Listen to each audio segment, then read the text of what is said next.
Hi, and welcome again with Umbraco tutorials. Today we are going to do part 25, and this video will be the last video in this series. We have covered many things in this series. Let's go to the next slide and you see what we have done together. So we start together with the starter kit and we give introduction about it, and we give introduction about the architecture and the pattern and that how we are using that in Umbraco. So today I'm gonna bag a bit again on this one. I'm gonna show you, let's say, better architecture and how we can organize our codes. Also, we have done many things with the homepage and the blogs stuff. Most of the stuff was basics, and most of them was simpler stuff, just to give you a way or the idea about Umbraco, how we can use it and where we can use it. So we have done everything with Umbraco version 12. Currently, Umbraco version 13. So, but we are not going to upgrade today. The idea for the next series of videos, maybe we can do something new. Maybe it could be some new idea. I'm thinking for something, could be something more advanced. Uh, as you as you see, we just here we just get the basics of Umbraco from these videos. But in the next video, maybe we can try integrate it with more external APIs, with more services, and just to see how we can implement that with Umbraco. But till now, idea, I'm thinking about many things and many things. I have a few ideas in my head that will be in the future, but it will not be too far. So just what I'm gonna show you today is just as we said, we have finished 99%. The only things we didn't finish is the macros. I think macros, I've done them with the Umbraco version 10, and they are nothing different that much. You can check it on that playlist. Uh, I'm happy too many people, they've been commented and they're asking about how we can do this, how we can do that. Actually, that's very helpful for me, and we can get more ideas for the next videos and where we can see the weak point and we can create more video about it. Uh, so today, what I'm gonna show you, it's something just how we can organize our code, or how we can use the best architecture. So as you know, there is many architectures. We have the clean architectures, the onion, and too many, and also the patterns we can use. But here we keep it simple. Depend on what we have. So just I split my code to 4 projects. So before we used to have everything in our web UI, and that's, I don't think so will help us organizing our code or fixing our code, or to just understand when I can find my controllers or when I can find my migrations. So I just created 2 extra libraries, a project here. So let's go through them one by one. So the first one is the application. And this one I have just left all my Umbraco internal components. So I have all my component here, sorry, the controllers, and all the dependency injection, I create them here. And some of the external services, just the Google reCAPTCHA and the Umbraco authenticator.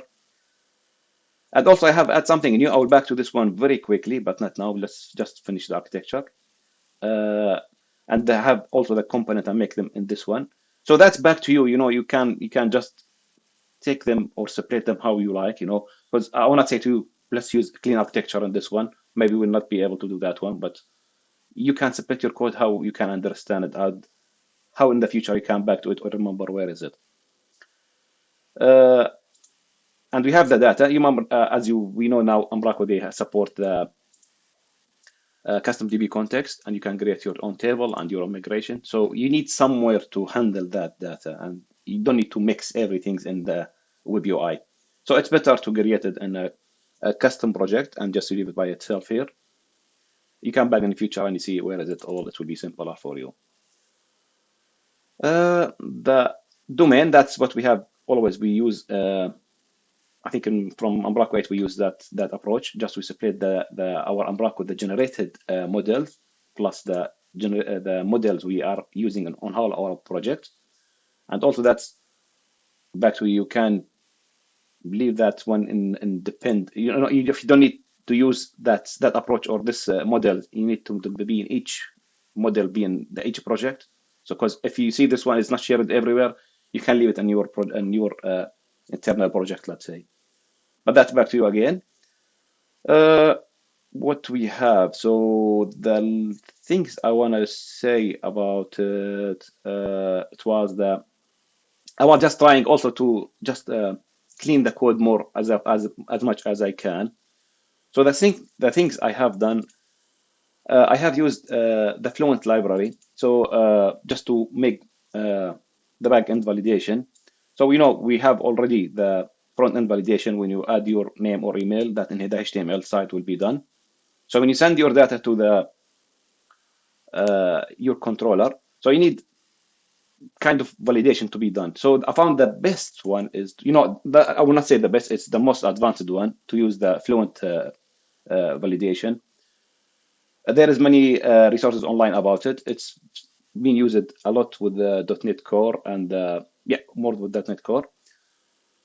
So it's just simple. You add your role and you say that I don't want it to be empty. If it's empty, just give me this message.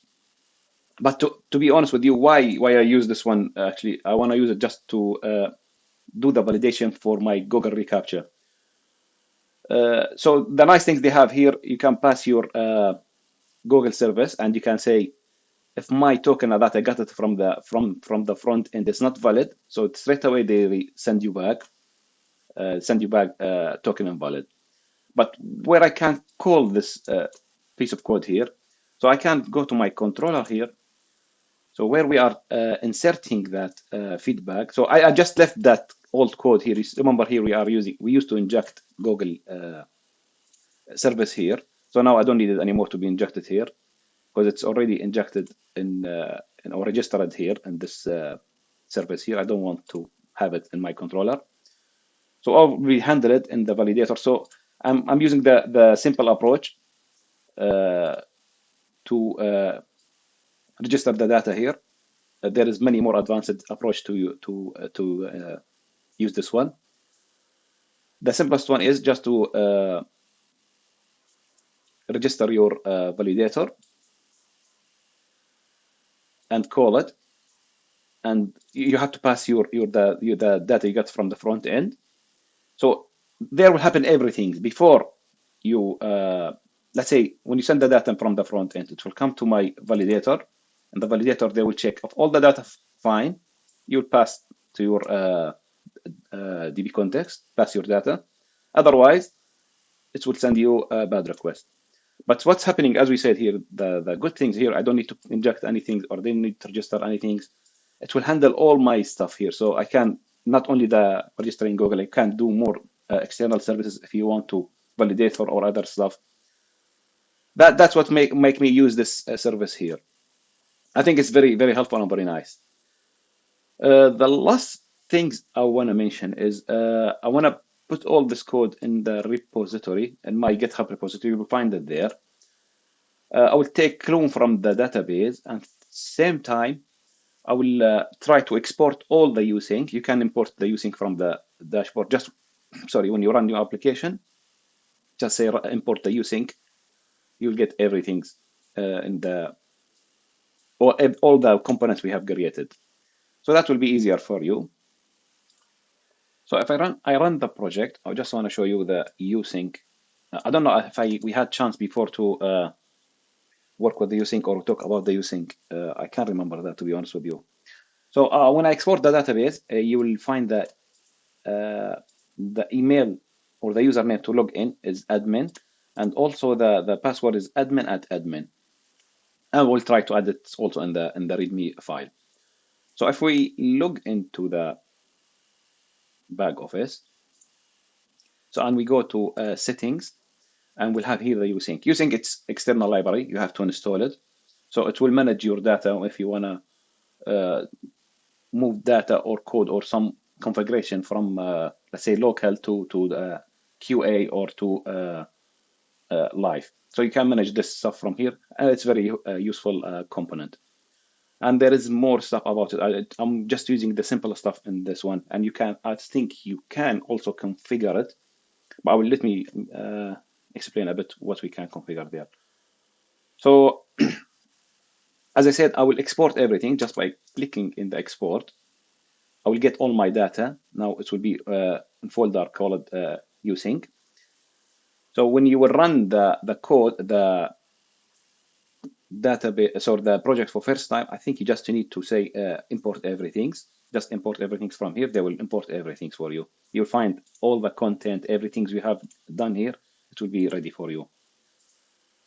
This very simple about the usync. As I said, usync you can configure it, and there is more documentation about it. You can check it.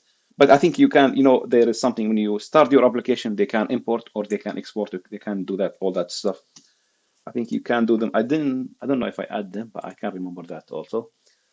No, I didn't add anything. So you can add something here for the usync to be configured. The folder we have should be V9 here. So all our data will be exported in this one here. I will export the database and also the usync we have it currently, and I will push all the code to the GitHub.